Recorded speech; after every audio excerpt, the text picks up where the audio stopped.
sa kanya'y mananalangin, di ko siya lilimutin. Kung ako'y hinapit siya, ang magtatanggol sa'kin, siya'y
Ama naming Yahuwah sa langit, dahil po sa iyong pag-ibig at awa, narito kami na mga tinawag mo upang ikaw ay paglingkuran, sambahin, luwalhatiin ang iyo pong banal na pangalang Yahuwah. Salamat po, Ama, ng maraming marami. Alam mo po, kaaliwan namin ang tumanggap ng iyong mga aral sapagkat siyang pagkain ng aming mga kaluluwa. Salamat at patuloy mo po kaming hinahatdan ng iyong mga banal na salita na ito ang nagpapatibay, nagpapatatag sa aming pananampalataya. Salamat po ng maraming marami sapagkat sa kabila ng aming mga pagkukulang, Ama, namamalagi pa rin ang iyong pag-ibig at ang iyong awa.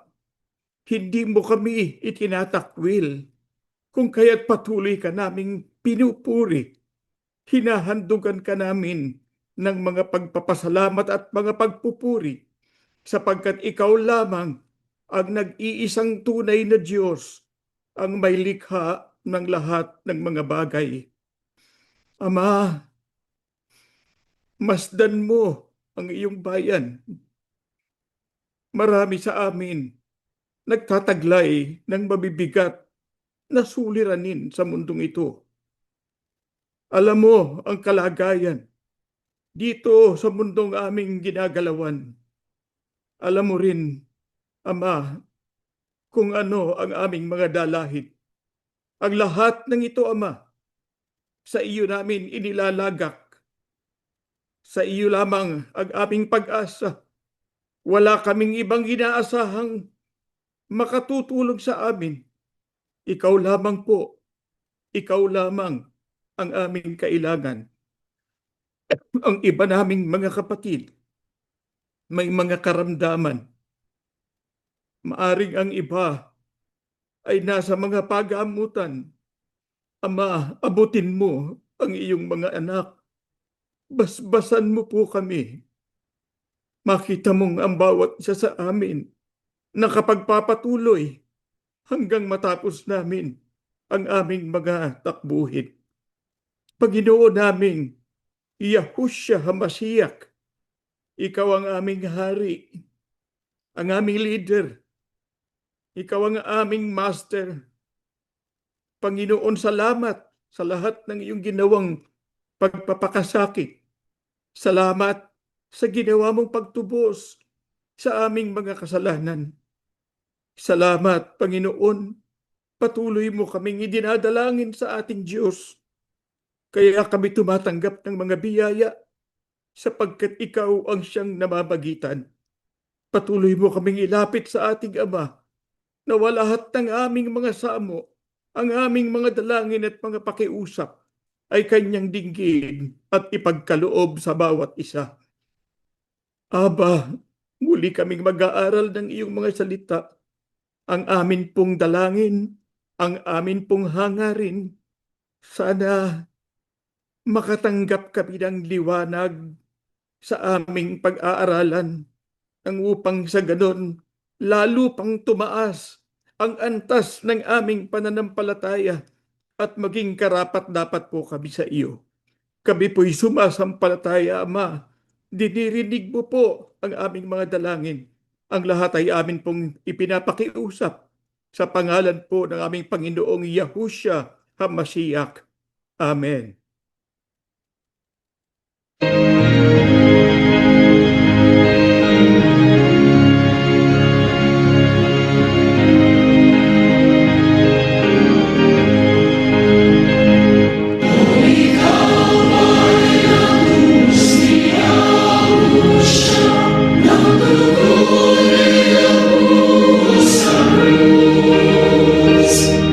Ibinumuhay mo ang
Shabbat Shalom mga mahal na kapatid. Binabati namin kayo ng masagana, mabiyayang araw ng Sabat saang mandako kayo ng daigdig naroroon. Ang paksa po ng ating pag-aaralan ngayon ay tungkol sa isang magandang kasaysayan na nakasulat sa banal na kasulatan.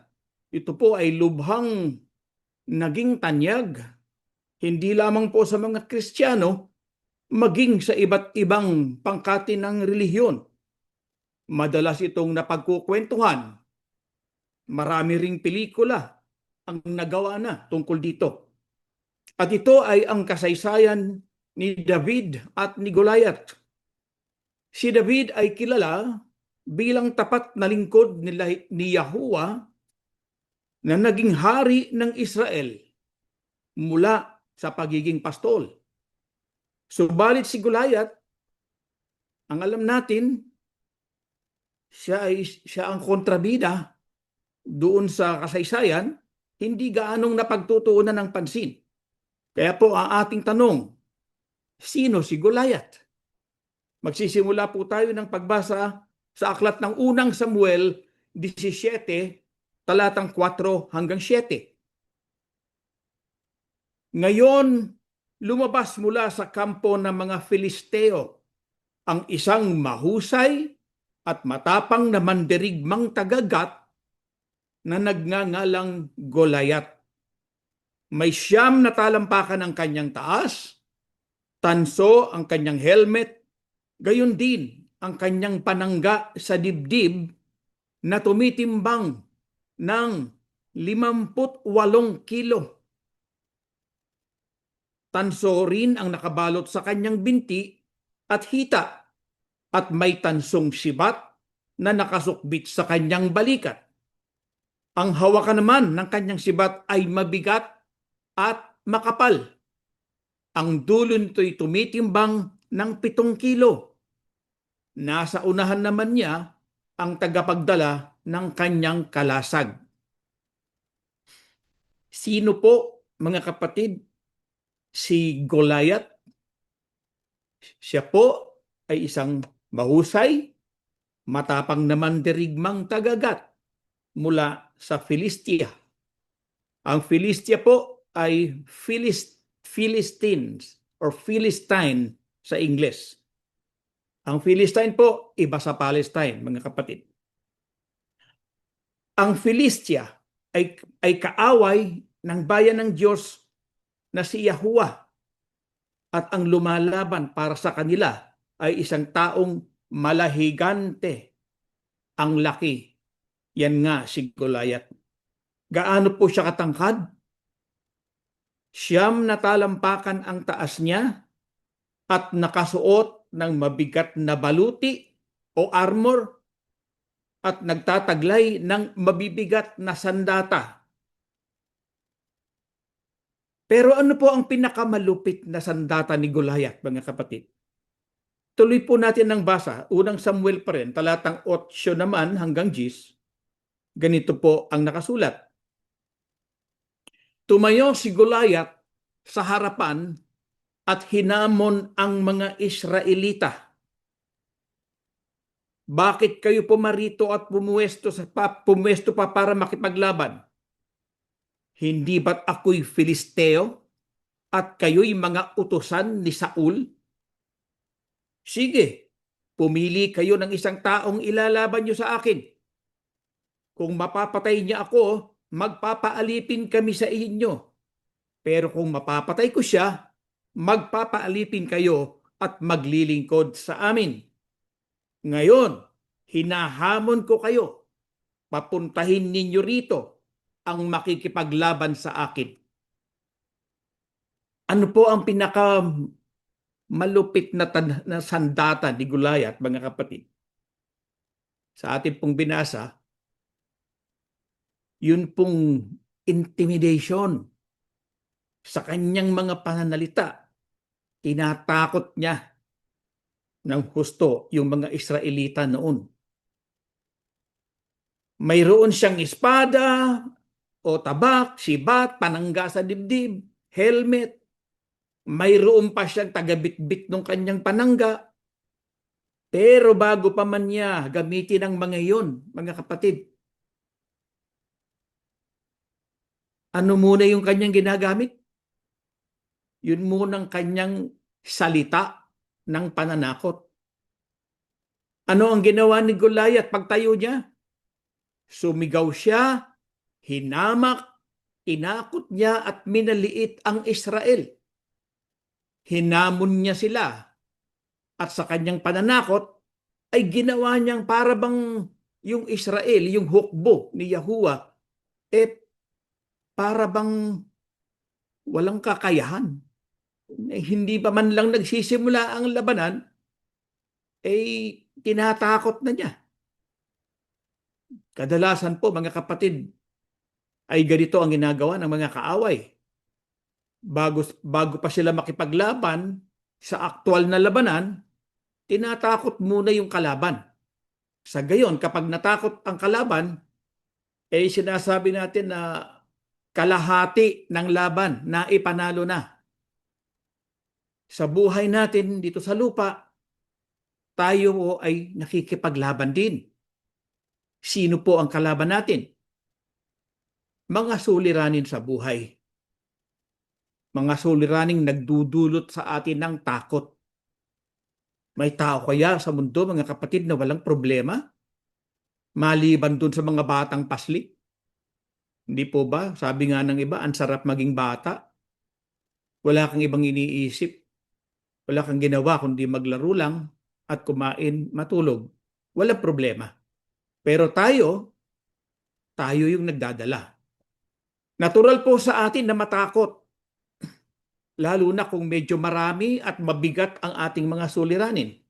Kapag ang ating kalaban ay malahigante na tulad ni Goliath, ibig sabihin yung ating mga problema ay mabigat at napakarami, natural lamang na tayo po ay matakot. Paano po natin malalampasan ang mga pananakot ng kaaway? Sa pamamagitan lamang po ng pagbubulay-bulay sa mga salita ng Diyos. Ano po kaya ang naging reaksyon ng Israel nang sila ay hamunin at takutin ni Goliath? Ituloy po natin muli ang basa. Unang Samuel pa rin, talatang 17, 11, 16 at 24.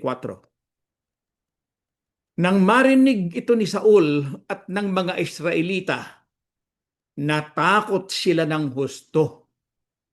Sa loob ng 40 araw, paulit-ulit na hinahamon ni Goliath ang mga Israelita araw at gabi. Nang makita ng mga Israelita si Goliath, nagtakbuhan sila dahil sa sobrang takot. Ano po ang naging reaksyon ng Israel nang sila'y hamunin ni Goliath? Natakot sila. Hindi lang basta takot, kundi natakot ng husto. Sobrang takot. Paulit-ulit silang hinahamon sa loob ng 40 araw.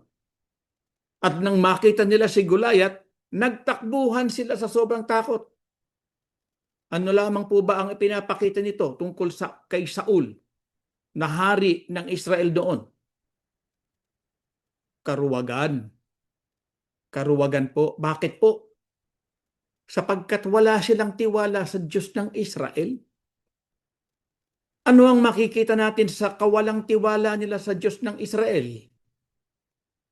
Wala po kasi silang personal na kaugnayan kay Yahuwah. Baka hindi man lang yata sila tumawag kay Yahuwah. Pero sino po ang isang Israelita na hindi natakot?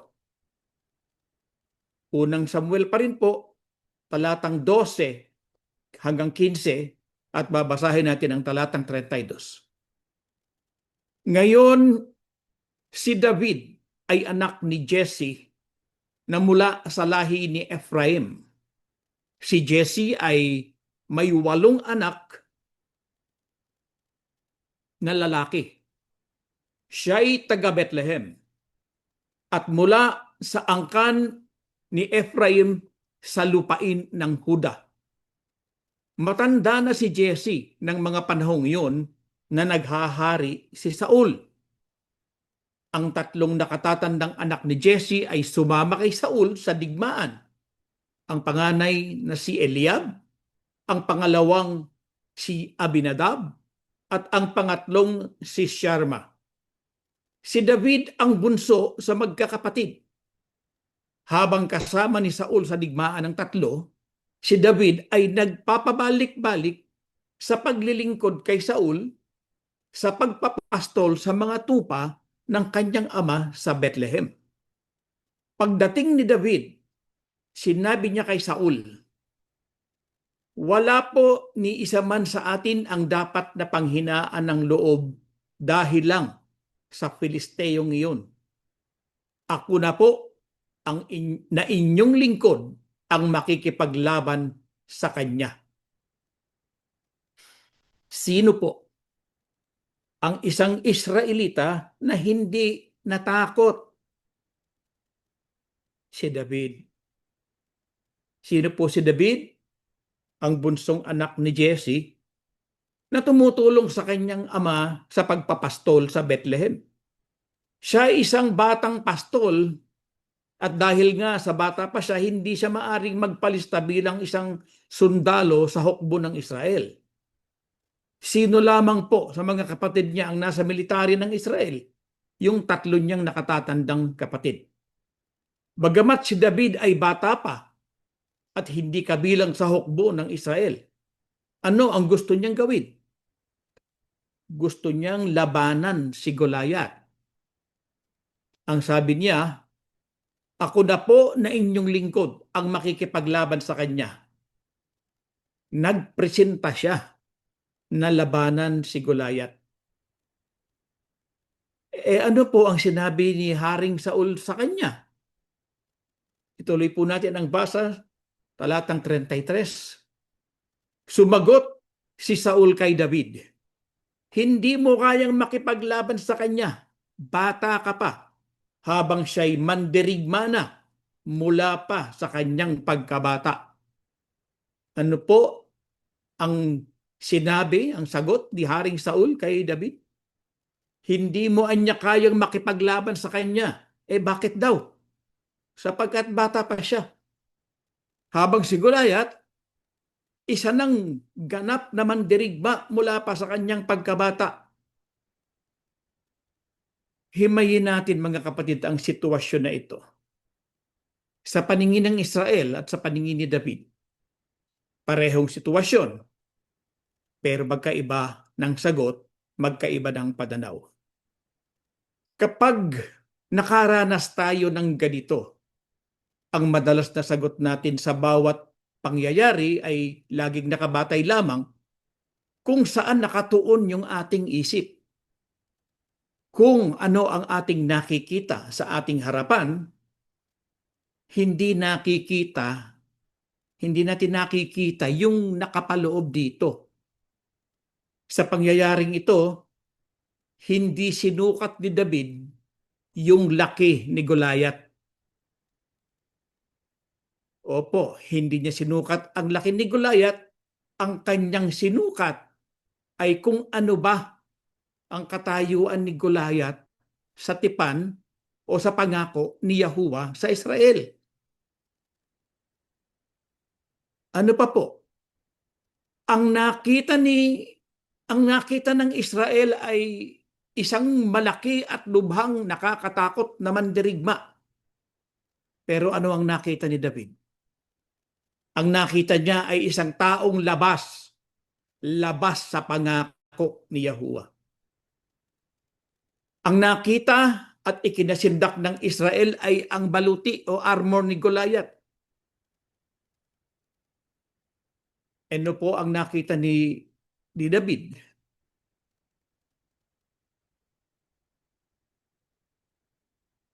Ang nakita ni David ay isang taong labas sa pangako ni Yahuwah at ang nakita ni David ay ang pagmamataas ni Goliath. Ang nakita ng Israel ay ang panganib na dala ni Goliath. ang nakita ni David ay isang taong nilalapastangan ang Diyos na buhay. Ang matibay na pananampalataya ni David ang nagbigay sa kanya ng ibang pakahulugan sa hamon ni Goliath at paglapastangan nito sa Diyos ng Israel. Tanong ng hukbo ng Israel, gaano kalaki ang higanting si Goliath kumpara sa atin? Tanong ni David, sino si Goliath kumpara kay Yahuwah? Yan po ang pagkakaiba ng takot sa pananampalataya. Dapat sa lahat ng pagkakataon, faith over fear. Ang takot ay kung ihahambing natin ang higante sa atin. Samantalang ang pananampalataya ay ang paghahambing ng higante kay Yahuwah. Pag inihambing natin yung higante kay Yahuwah, mayroon pa bang mas makapangyarihan pa kaysa sa ating Diyos na si Yahuwah? Kapag po ang ating ihinahambing, kapag po ating ihinahambing ang mga higante sa buhay natin, sa ating sariling lakas, baka po tayo mag-collapse. Pero kung ihahambing natin ang ating mabibigat na problema sa kapangyarihan ni Yahuwah, nababago po ang lahat. Ika nga, the landscape changes. Ang tanong po ay hindi yung kung sapat ba ang aking lakas at galing sa pakikipaglaban sa mga higante ng buhay? Ang tanong ay, si Yahuwah pa rin ba ang aking Diyos na buhay? Kung siya pa rin ang Diyos na buhay sa ating buhay, mga kapatid, ang higante o ang mabibigat nating suliranin sa buhay, hindi maaring manaig sa kapangyarihan at sa pag-ibig ni Yahuwah. Paano po natutunan ni David na makita si Yahuwah sa lahat ng mga bagay? Ipagpapatuloy po ang ating pag-aaral. Shabbat Shalom, mga mahal na kapatid. Sana po ay masusin ninyong sinusundan ang kapanapanabik na kasaysayan ni David at si Goliath. Kaya ang susunod na tanong po natin, paano po natutunan ni David na makita si Yahuwah sa lahat ng bagay? Ito po ang sagot sa unang Samuel pa rin, 17:34 hanggang 37. Ngunit sinabi ni David kay Saul, matagal na po akong nagbabantay sa mga kawan ng aking ama. Kung may leon o oso na tatangay sa mga tupa, tinutugis ko po ito at binubugbog at kinukuha ang tupa. Kung lalaban, ito, hinuhuli ko ito sa leeg at hinahampas hanggang sa mamatay. Nagawa ko po ito sa mga leon at oso at gagawin ko rin ito sa Pilisteyong iyon na hindi nakakakilala sa Diyos dahil hinahamon pa niya ang mga sundalo ng buhay na Diyos. Si Yahuwah na nagliligtas sa akin sa mga leon at oso ang siya ring magliligtas sa akin sa kamay ng Pilisteyong iyon.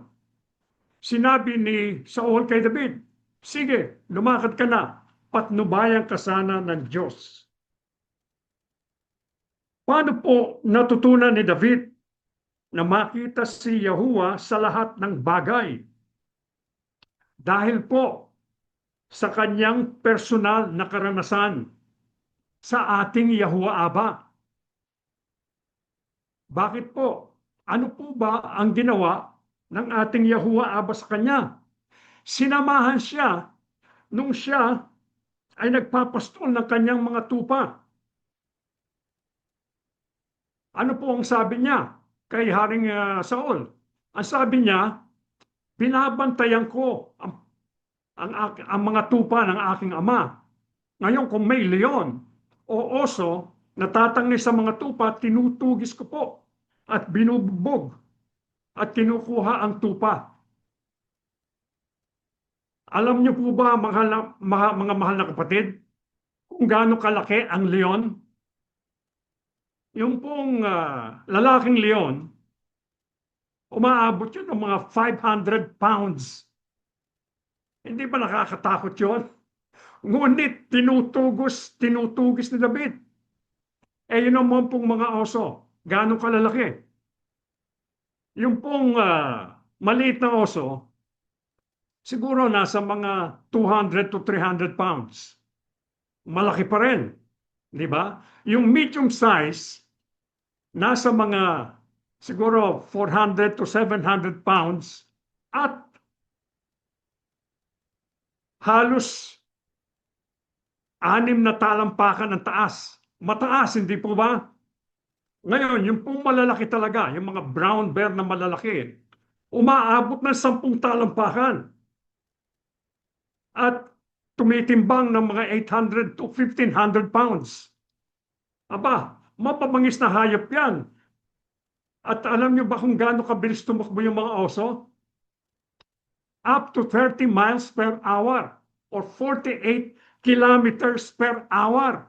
Pero yung kabilis yun, tinutugis ni David yung leon at oso kapag tinangay yung kanyang mga tupa. Ano po ang gamit niya? Gamit niya yung kanyang tirador.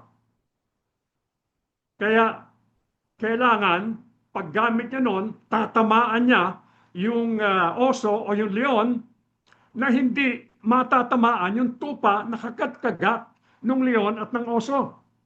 Kaya ano po ang nagawa ng ating Yahuwah para kay David?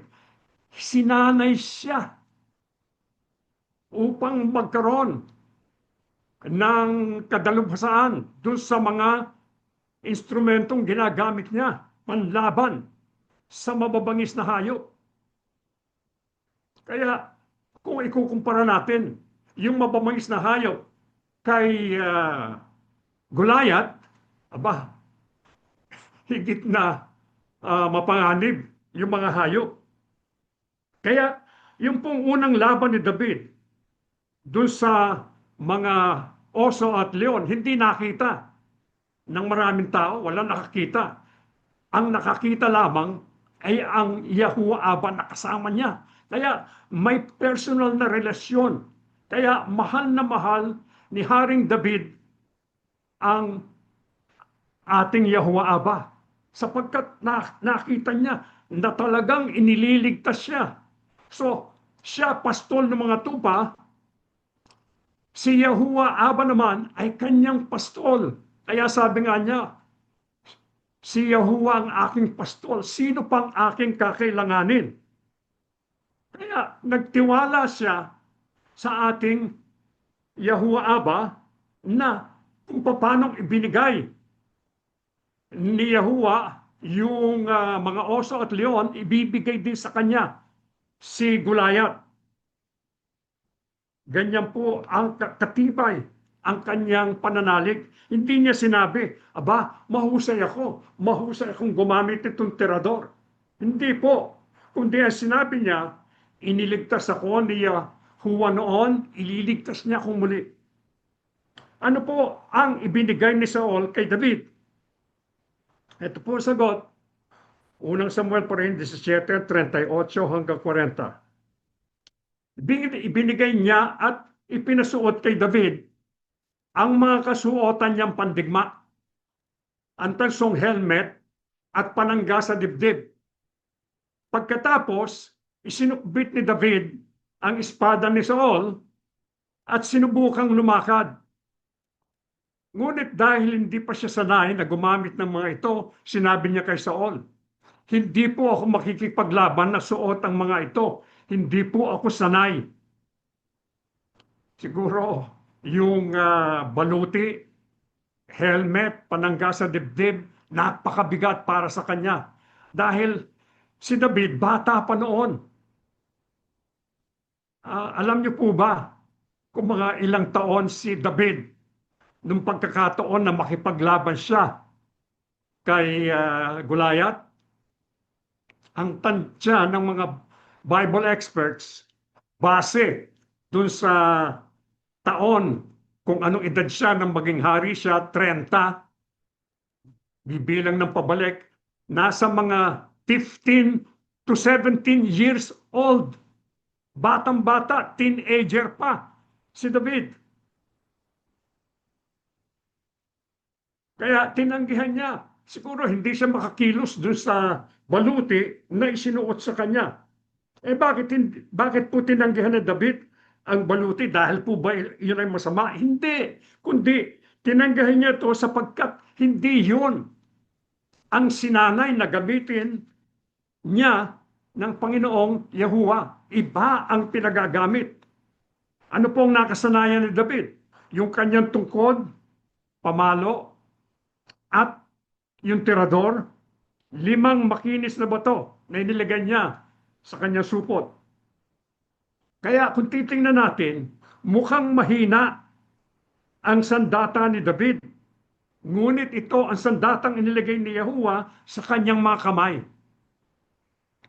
Kaya hindi po kinakailangang maging mandirigma siya sa hukbo ni Saul para matalo niya si Goliath.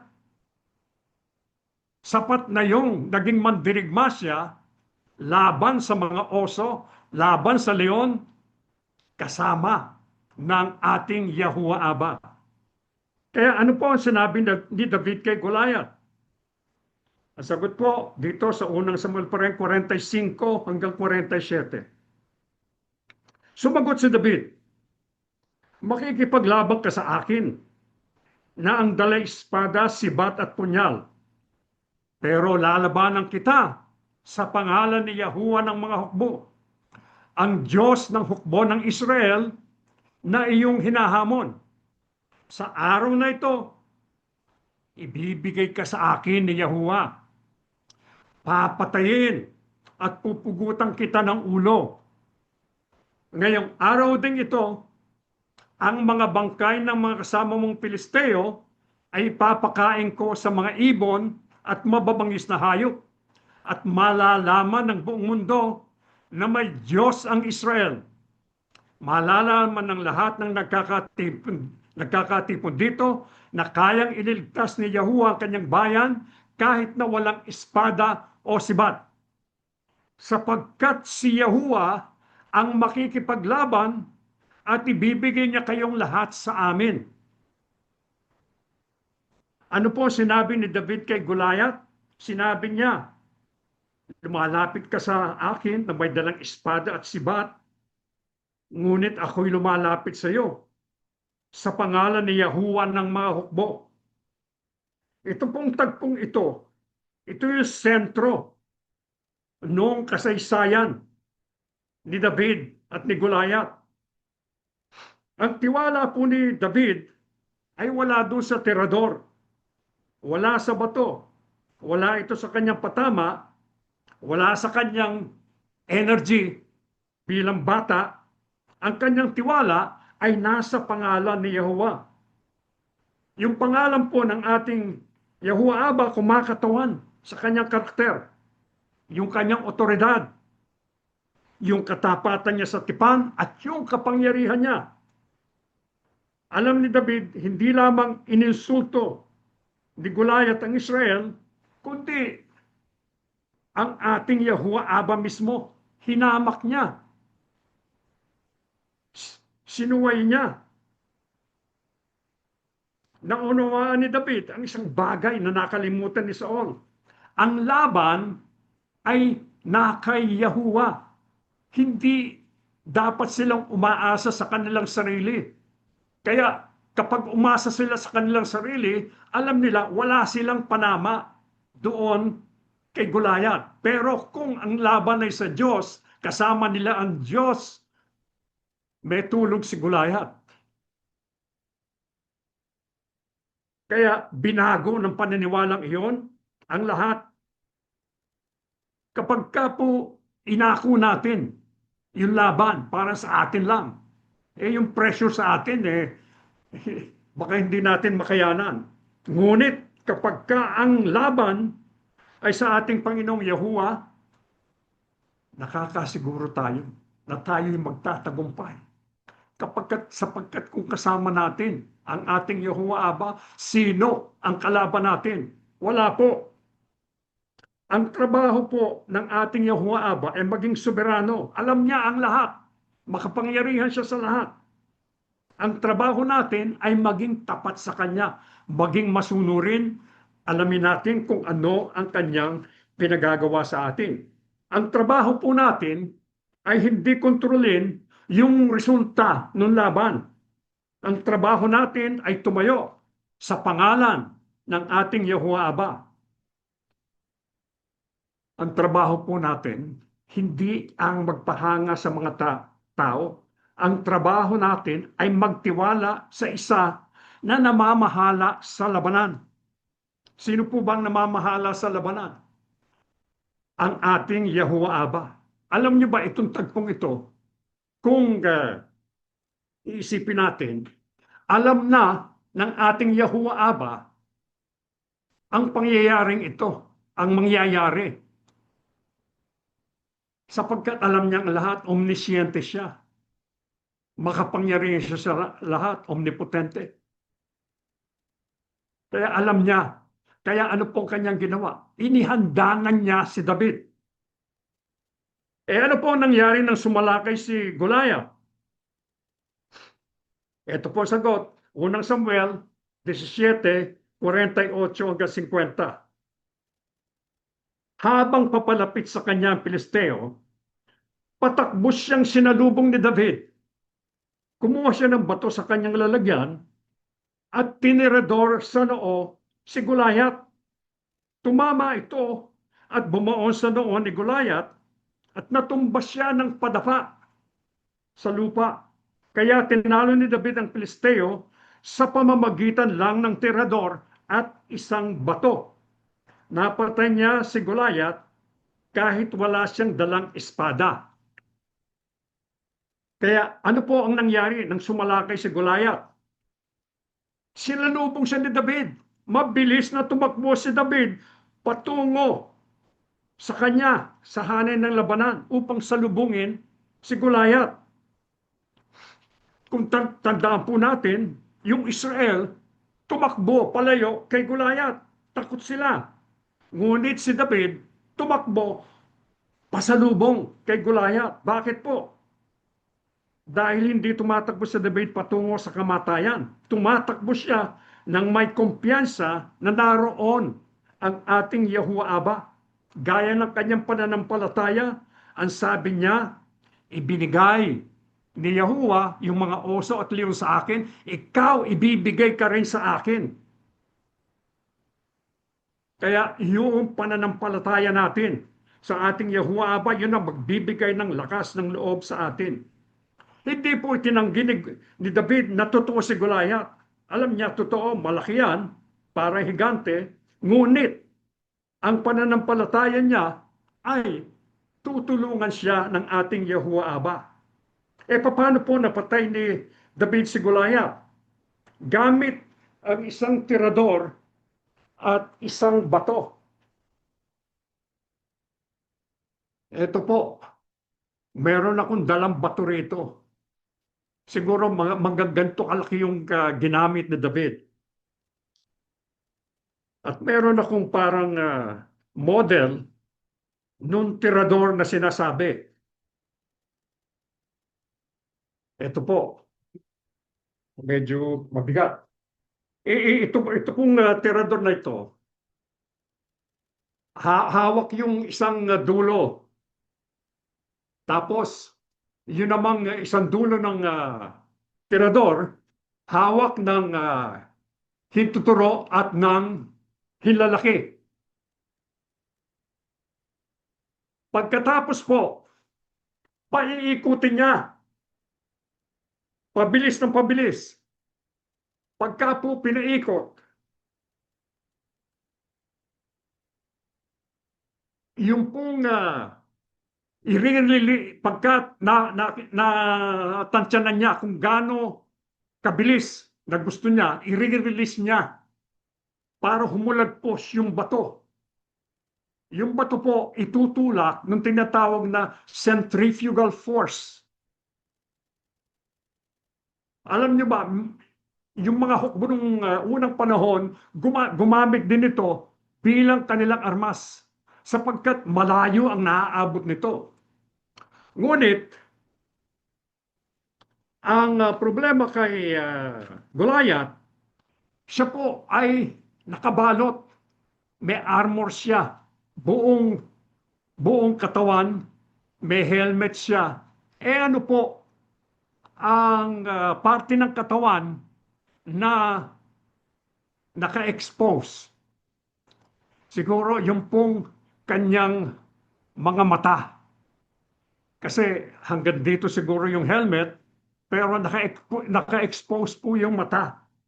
Kaya, yun po ang inasinta ni David.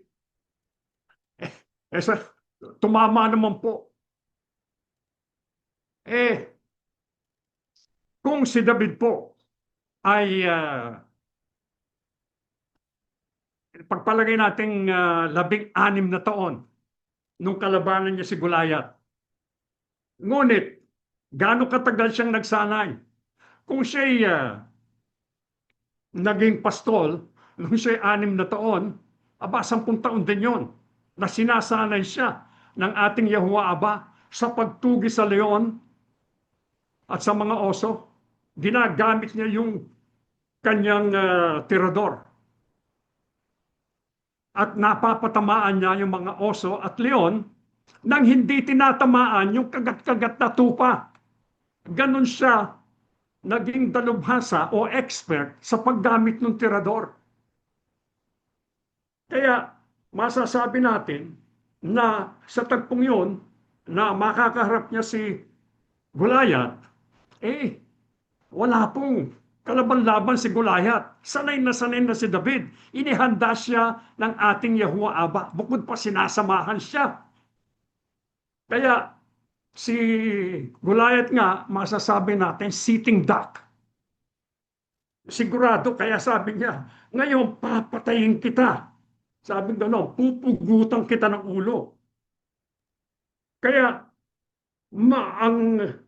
ang mahalaga po, hindi yung instrumentong ginagamit natin, yung bato, yung tirador, kundi yung pagtitiwala sa ating Yahuwah Aba, sa kanyang kapangyarihan, na tayo ay masanay niya.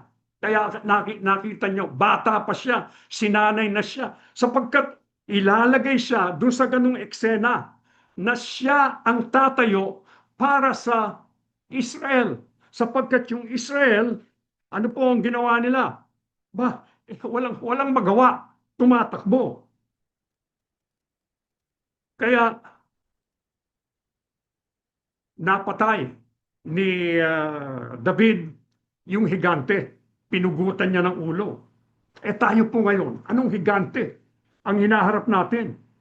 Marami tayong kalaban. Maraming, gaya nga nasabi ni Kading, yung paligid natin, puro kasamaan.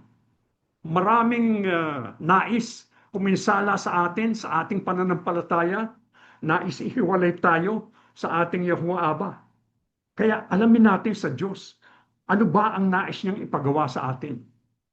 Nung tayo'y mahiwalay sa Iglesia ni Cristo, ano ba ang nais niyang ipagawa sa atin?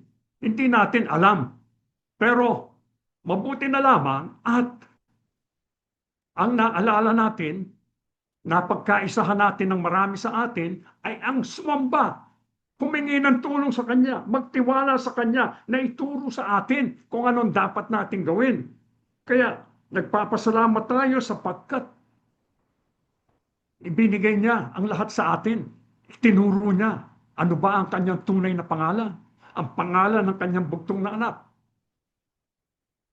Paano ba dapat maligtas ang tao? Sumampalataya sa ating Panginoong Yahushua. Kaya tayo po, meron tayong dapat na gawin. Yung pong gagawin natin ay maliit na bagay kumpara sa magagawa ng Diyos sa atin. Kaya may ipagagawa siya, maninindigan tayo, susunod tayo, ngunit yung malaking trabaho, siya ang bahala sa atin. Kaya kung iisipin natin yung maliit na bato, napatay si Goliath. Bakit po? Inasinta niya kasi kung ano yung naka-expose, doon niya inasinta, tumama sa noob, baon yung bato, bumagsak si Goliath ng padapa. Kaya gaano kalakas ang tagumpay ni David, hindi si David ang huling kampiyon, kundi ano po ang itinuturo ng kasaysayang ito? May isa pa na higit kay David ang babangon sa hinaharap. Sino po yon? Ang Panginoong Yahusya. Kaya ang kasaysayang ito tumutukoy hindi lang kay David, kundi sa ating Panginoong Yahusya. Kung paanong kinatawan ni David ang maging kampiyon para lumaban para sa Israel, at siya'y tumayo sa panig ng Israel. Ang kanyang tagumpay naging kanilang tagumpay. Merong ibabangon ang ating Yahuwah Aba sa panahon ng hinaharap, na yon ang ating Panginoong Yahusya. Itinuturo ano ba ang gagawin ng Panginoong Yahusya. Dahil po sa sakripisyo ng ating Panginoong Yahusya, ano rin ang maaari nating masakop? Huling talata na ating babasahin, mga taga-Roma 8:35, 37, hanggang 39. Walang makapaghihiwalay sa atin sa pag-ibig ni Kristo. Kahit dumanas pa tayo ng mga pagsubok, paghihirap, pag-uusig, gutom, kawalan, panganib, o maging kamatayan. Ngunit kahit ganito ang kalagayan natin, ganap ang ating tagumpay sa tulong ni Kristo na nagmamahal sa atin. Sapagkat natitiyak ko na walang makakapaghiwalay sa atin sa pag-ibig ng Diyos na ipinakita sa atin sa pamamagitan ni Kristo Yahusya na ating Panginoon.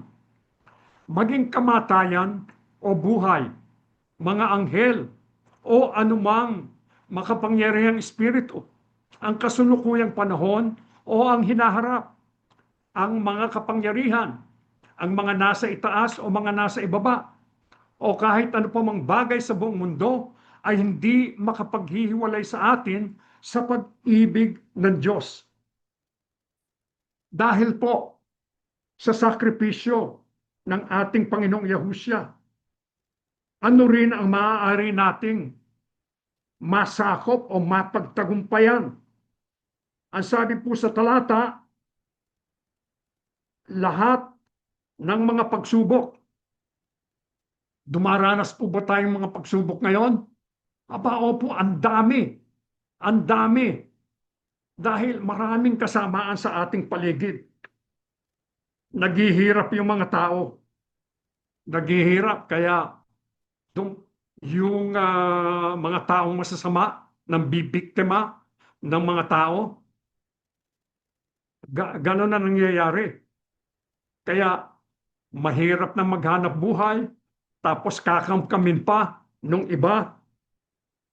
Kaya talagang sagana ang kahirapan, bukod sa merong mga digmaan pang nagaganap ngayon, akala natin magiging mabuti na ang sitwasyon between the US and Iran. Aba, hindi pala.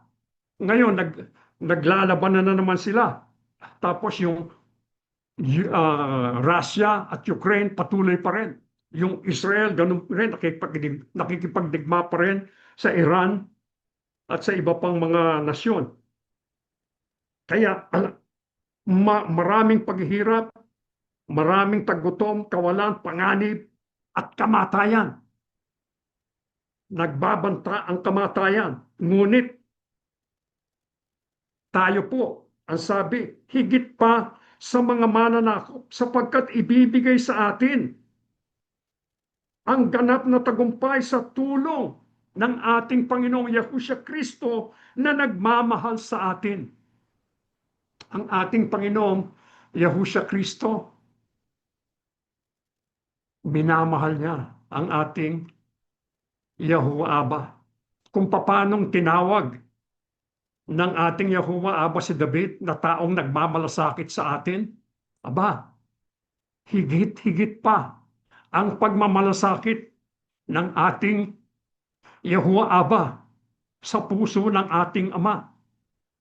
Kaya nung nandun siya sa hardin ng Getsemani, anong idinalangin niya? Ang sabi niya, Ama, kung maaari, lumampas sa akin ang sarong ito. Gayunman, hindi ang ibig ko, kundi ang ibig mo. Bakit po? Kasi alam niya, ano bang hinihingi sa kanya ng ating Yahuwah Abba? Ibigay niya ang kanyang buhay. Magdaranas siya ng matinding kahirapan, parusa sa tampalasang mga tao. Magpapasan siya ng krus. Puputungan siya ng koronang tinik, ipapako siya sa krus hanggang sa siya mamatay. Napakahirap na kamatayan upang matupos lamang tayo sa ating mga kasalanan. Kaya ganun tayo inibig ng ating Yahuwah Abba. Ibinigay niya ang kanyang buktong na anak upang mamatay para sa atin.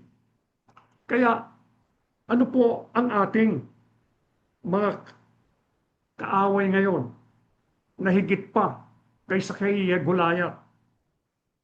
Yung mga tukso sa ating paligid, yung mga kasalanan, yung nag-aambang kamatayan. Si Satanas, alam natin, nandiyan siya parati sa likod ng lahat ng kasamaan. Paghatol, maging yung libingan na halos o gusto nang lamunin ang maraming mga tao.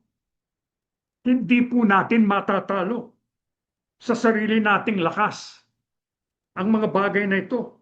Ngunit si Yahushua, ang anak ni David, ay humakbang sa larangan ng digmaan para sa atin. Pinaglaban niya tayo. Napagtagumpayan niya ang kamatayan. Kaya tayo po, dahil si Yahushua ay nagtagumpay at tayo ay tinawag sa katawan ng ating Panginoong Yahushua, tayo ang eklesiya, ang kanyang kasintahan. Alam natin, ligtas tayo, lumalaban tayo hindi para magtagumpay, kundi lumalaban tayo mula sa tagumpay. Tumayo na po tayo, mga mahal na kapatid. Dakila po naming Yahuwah Abba, banal at makapangyarihan ka po sa lahat. Maraming salamat po, o dakila naming Abba. Muli naming nadama ang iyong pagmamahal at pagmamalasakit po sa amin. Na sa amin pong pakikipaglaban sa mundong ito, sa aming pakikipagbaka, laban sa lahat ng kasamaan, laban sa lahat ng mga pag-uusig, sa mga tukso na nasa aming mga paligid, sa mga pakana ni Satanas o dakila naming Diyos.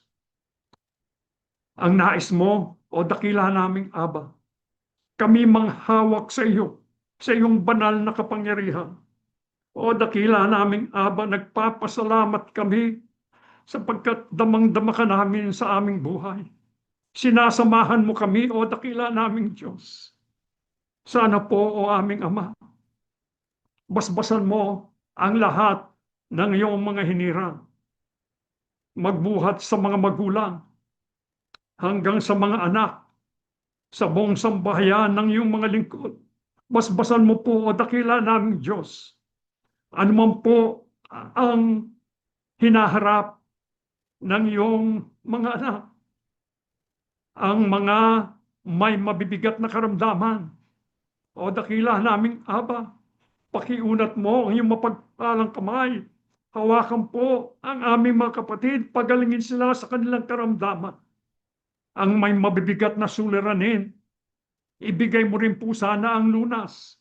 Ang mga naghihirap sa buhay na ito, ibuhos mo po ang iyong kayamanan na hindi nauubos upang kami naman na tinawag mo, makapagpatuloy po kaming nakasasamba, nakapaglilingkod sa iyo pong banal na pangalang Yahuwah Aba. O dakilang Panginoong Yahushua, luklukan ka po ng awa at ng biyaya. Ikaw din po ang aming hari at ang amin pong tagapagligtas. Ikaw po ang anak ni David. Katulad ni David, ikaw ay nagmamalasakit sa puso ng ating Ama. Ang katunayan po, tinupad mo ang kanyang kalooban. Namatay ka upang iligtas ang sangkatauhan sa kanilang mga kasalanan. Maraming salamat po sapagkat kami tinawag mo sa Assembly of Yahushua. Napabilang kami sa mga mapapala. O dakila naming Panginoong Yahushua, maraming salamat. Nagtiis ka ng matinding hirap. Namatay ka upang pasanin ang aming mga kasalanan. Dahil sa iyong dugong dumanap, napatawad kami sa aming mga kasalanan at kami naging anak na lalaki, mga anak na babae ng ating Ama. O dakila naming Panginoong Yahushua, itulot mong patuloy naming masundan ang iyong mga yapa. Maging katulad mo kami sa pagkamasunuri sa ating Ama. Mamuhay kami ng may kabanalan upang sa araw na bababa ka na mula sa langit, kami po na tinawag mo, masalubong ka namin sa himpapawid. Makasama kami sa mga mapapalad upang makasama mo at ng ating Ama habang buhay. O dakila po namin Yahuwah Aba, sumasampalataya po kami, nadinig mo ang aming mga karaingan. Pinatawad mo na po kami sa aming mga kasalanan. Inihiling po namin ang lahat sa pangalan po ng aming Panginoong Yahushua HaMashiach, dakila po naming tagapagligtas. Amen.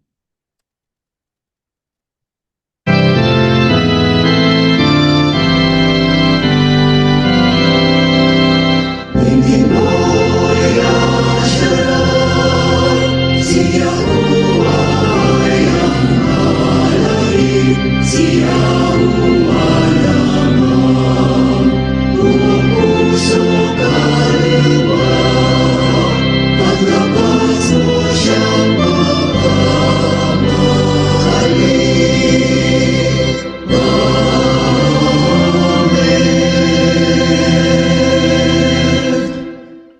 Ang walang maliw na pag-ibig at masaganang awa ni Yahuwah Aba, ang biyaya at kapangyarihan ni Yahushua HaMashiach, at ang laging paggabay ng banal na Espiritu ay sumaating lahat ngayon at magpakilanman. Amen. Mga kapatid, paalala lang po, bukas ang ating English na pagsamba sa halip na 10 o'clock a.m. ay isasagawa po ng 3 o'clock p.m. Pacific Standard Time.